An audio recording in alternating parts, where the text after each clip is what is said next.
Now, obviously, we're going through the process of logging telephone calls. There are going to be situations that come up that I need to call a customer back. It may be a new correspondence that's just come in, and the sales manager is trying to schedule a sales rep to actually call somebody.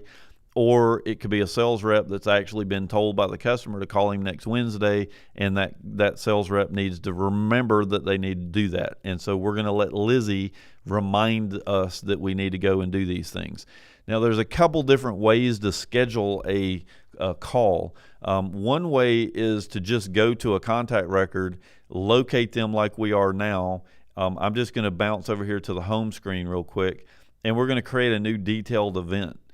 And at this point, I can tell it to link this event to that particular customer, the one that's selected up here. And I'm going to say, call Bill back next Wednesday.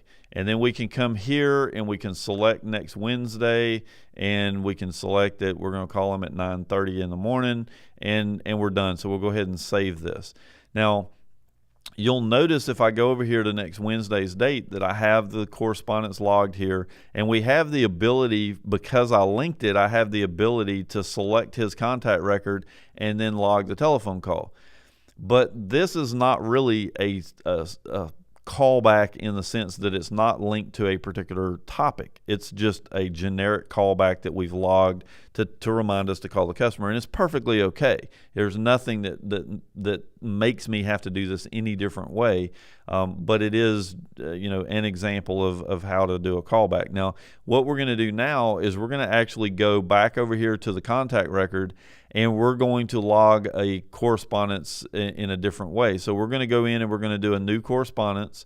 We're going to log a telephone call. This is going to be a sales outgoing call. We'll skip through all the other stuff, and we're going to link it to this existing ATV thing. And at this point, I want to schedule a callback. That we've been on the phone, we've talked about various things. I'm talking to Bill, blah blah blah. We've talked to him. I've updated the information here. It actually turns out that he's going to wait until August the 6th to buy something.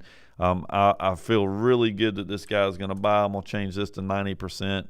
The initial, he's changed his bike, and now we're up to an $8,500 unit. So all of this stuff is very interactive and live when we're going through this.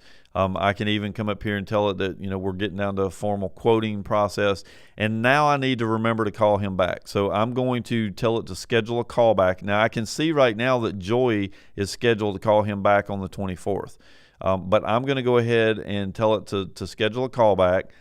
And you'll notice here that it's linked to Joy. So scheduling a callback for any other person in the company is literally a matter of just selecting the other person's name.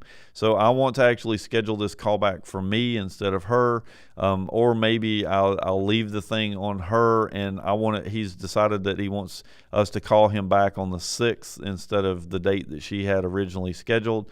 So I'm going to go ahead. Now you'll notice there's no notes here. There's nothing for me to actually type into this box.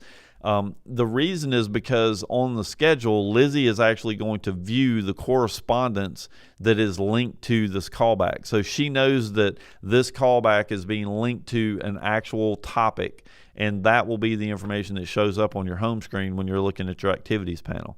So it just saves you the trouble of having to type something in where you already have notes and stuff on the call log itself. So we're just going to go ahead and save the callback. And now you'll notice down here that the information's been updated, that we're going to call them back on the 6th. So all of we've got interested units down here for this thing. We've got quite a bit of information being logged about this particular customer and this particular correspondence. And now we're going to go ahead and hang up.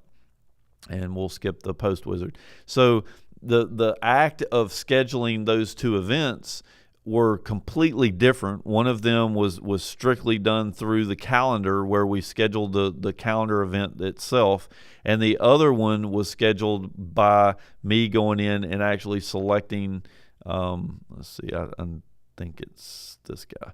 So by me going in and actually selecting when I'm going to call somebody back manually.